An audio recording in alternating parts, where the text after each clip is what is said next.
ଗୋଟିଏ ପକ୍ଷୀ ଓ ମଣିଷ। ପ୍ରତିଦିନ ଗୋଟିଏ ପକ୍ଷୀ ତାର ବସା ତିଆରି କରିବା ପାଇଁ ନଡ଼ା ସଂଗ୍ରହ କରୁଥିଲା ଏବଂ ଦୁଷ୍ଟ ଲୋକ ପ୍ରତିଦିନ ସେହି ପକ୍ଷୀର ବସା ଭାଙ୍ଗୁଥିଲା।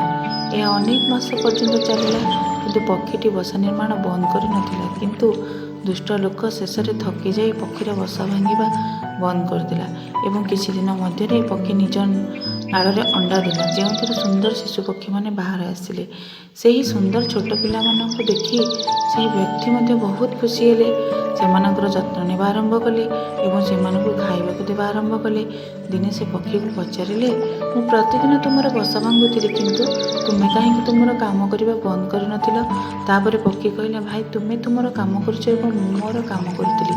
ଏହି କାହାଣୀରୁ ଆମେ ଶିଖୁ ଯେ ଯଦି ସଫଳତା କିମ୍ବା ସମସ୍ୟା ଦ୍ୱାରା ନିରାଶ ହେବା ପରେ ଯଦି ଆମେ ଆମର କାର୍ଯ୍ୟ କରିବାର ଅଭ୍ୟାସ ତ୍ୟାଗ କରିଥାଉ, ତେବେ ଯେଉଁଦିନ ଆମର ଭାଗ୍ୟ ଭଲ, ଆମେ ମଧ୍ୟ ସଫଳତା ପାଇପାରିବୁ ନାହିଁ। କାରଣ ସଫଳତା ପାଇଁ ଏହା ଆବଶ୍ୟକ।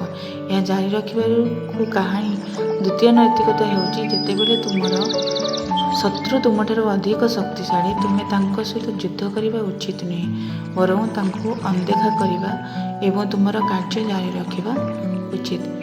ଏକ ସମୟ ଆସେ ଯେତେବେଳେ ତାଙ୍କର ହୃଦୟରେ ପରିବର୍ତ୍ତନ ହୁଏ, ତାପରେ ସମାନ ଶତ୍ରୁ ଆମର ସାହାଯ୍ୟକାରୀ ହୁଅନ୍ତି।